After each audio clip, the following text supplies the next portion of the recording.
آج ہمارے ساتھ موجود ہیں آزاد جموں کشمیر کے صدر مسعود خان صاحب. ان سے ہم بات کریں گے پاک بھارت حالیہ کشیدگی اور مسئلہ کشمیر کے اوپر. مسعود خان صاحب, ویلکم ٹو ہم نیوز.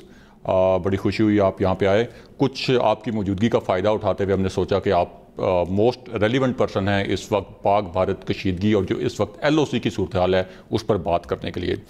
سر, یہ بتائیے گا کہ یہ جو ایک ریسنٹ مس ایڈونچر کیا ہے بالا کوٹ میں نریندر مودی سرکار نے, اور اس کے بعد ہم نے دیکھا کہ جب پاکستان نے اسٹرائک بیک کیا اور ان کو سبکی ہوئی تو انہوں نے ایک اور وتیرہ ایک اختیار کیا کہ انہوں نے لائن آف کنٹرول بڑی ہاٹ کر دیا اور وہاں بلا اشتعال جو ہے وہ فائرنگ کا سلسلہ جاری ہے.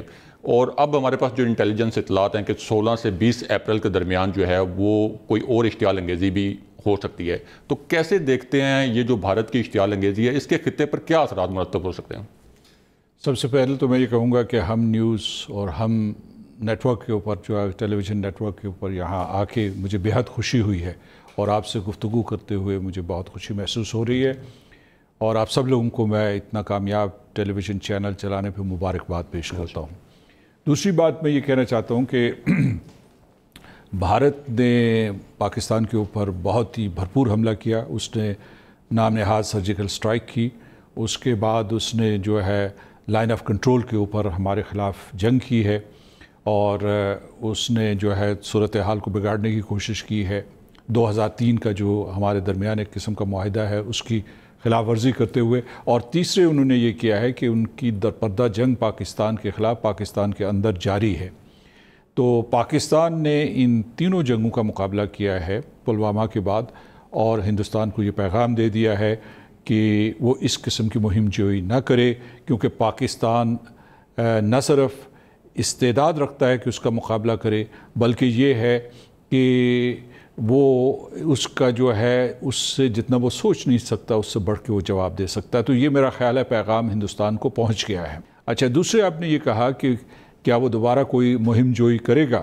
اس کو خارج از امکان نہیں کہا جا سکتا, کیونکہ اس قسم کے شواہد ملے ہیں, آثار ہیں کہ ہندوستان جو ہے پھر کوئی شرارت کرنا چاہتا ہے, پھر جارحیت کا مرتکب ہونا چاہتا ہے, اور ہم اس کا بھرپور جواب دیں گے بحیثیت قوم, اور ہم اپنا دفاع کرنا جانتے ہیں. اسی سے میرا ریلیٹڈ سوال ہے کہ کشمیر کے بارے میں ہمیشہ پوری دنیا کی یہ اوپینین رہی کہ یہ نیوکلیئر فلیش پوائنٹ بن چکا ہے, اور ابھی جو ایسکیلیشن کی ہے انڈیا نے, اس کے بعد تو انڈیا نے خود بھی اس کو اسٹیبلش کر دیا.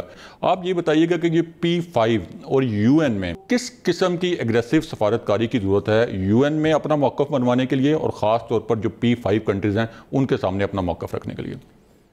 یا ہمارے دفتر خارجہ نے P5 کے سفراء کو بلایا ہے اور انہیں صورتحال سے آگاہ کیا ہے, یہ بتایا ہے کہ کتنی سنگین صورتحال ہے اور ہندوستان آگ سے کھیل رہا ہے اور کیوں کھیل رہا ہے. دوسرا آپ نے یہ کہا کہ کیا یہ کافی ہے اقوام متحدہ سے رابطے کرنا.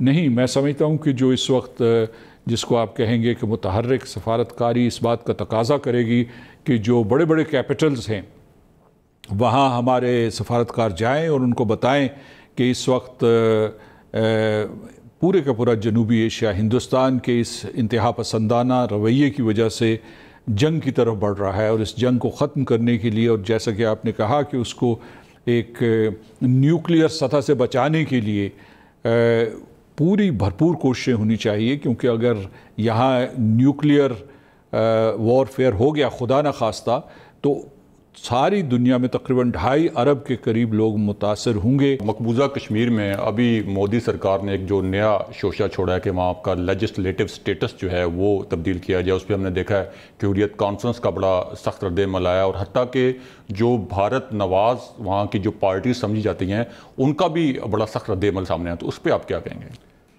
بھارت بڑے عرصے سے کوشش کر رہا ہے. 2014 میں ان کے جو بھارتیہ جنتا پارٹی کے الیکشن پلیٹ فارم میں, الیکشن مینیفیسٹو میں یہ چیز شامل تھی کہ وہ جو 370 آرٹیکل 370 ہے یا آرٹیکل 35A ہے اس کو منسوخ کرنے کی کوشش کریں گے.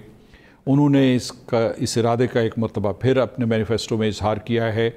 اس کے بہت ہی خطرناک اور بھیانک نتائج جو ہے وہ مرتب ہوں گے. اس سے نہ صرف مقبوضہ کشمیر میں تحریک آزادی اور زور پکڑے گی، لیکن اس کے بعد یہ ہے کہ کوئی گارنٹی نہیں دے سکتا کہ وہاں صورتحال کس حد تک خراب ہوگی اور مزاحمت کن نئی سطحوں کو چھونے لگے گی۔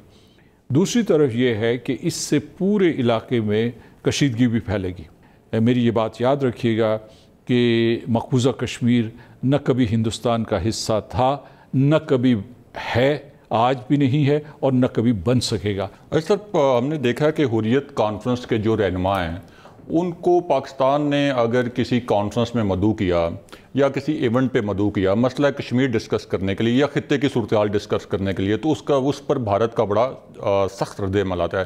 تو کیا کوئی ایسا انیشیٹو ہو سکتا ہے کہ ہم مقبوضہ کشمیر میں جو حریت قیادت ہے ان کو انگیج کریں اور پاکستان میں جو کشمیری رہنما ہیں ان کے لیے کوئی ایسا پلیٹ فارم مہیا کریں جہاں وہ بیٹھ کے مسئلہ کشمیر کے حوالے سے کوئی ڈسکشن کر سکیں فروٹفل؟ ہماری طرف سے تو کوئی پابندی نہیں ہے، بلکہ ہماری خواہش ہے کہ ایسا ہونا چاہیے، اور ماضی میں کچھ ایسے ادوار بھی گزرے ہیں جب کشمیری رہنما آ جایا کرتے تھے۔ سید علی گیلانی صاحب نہیں، لیکن عمر فاروق صاحب، جو میر وائز عمر فاروق یا یاسین ملک صاحب باہر آتے تھے، ان کے ساتھ گفتگو ہوتی تھی جنیوا میں، واشنگٹن میں، نیو یارک میں، لیکن اب بھارت نے وہاں ان کو بالکل قید کر کے رکھ دیا ہے۔ ان کو پاسپورٹ نہیں دیتے، ان کو بلکہ دلی سے باہر نکلنے کی اجازت نہیں ہے، یعنی مطلب ہے کہ کسی ہوائی سفر کی اجازت نہیں ہے، پاکستان آنے کی اجازت نہیں ہے۔ تو جو ایک دور میں رابطے قائم ہوئے تھے آزاد کشمیر کی قیادت اور مقبوضہ کشمیر کی قیادت کے درمیان، وہ انہوں نے ختم کر دیے ہیں۔ اس میں جو پاکستان کا رویہ ہے اور آزاد کشمیر کا رویہ ہے یا ان کی جو پالیسی ہے وہ بہت ہی تعمیری ہے۔ تمام رکاوٹیں ہندوستان کی طرف سے ہیں۔ مسعود خان صاحب، صدر آزاد جموں کشمیر، آپ کا بہت شکریہ۔ بہت بہت شکریہ آپ کا۔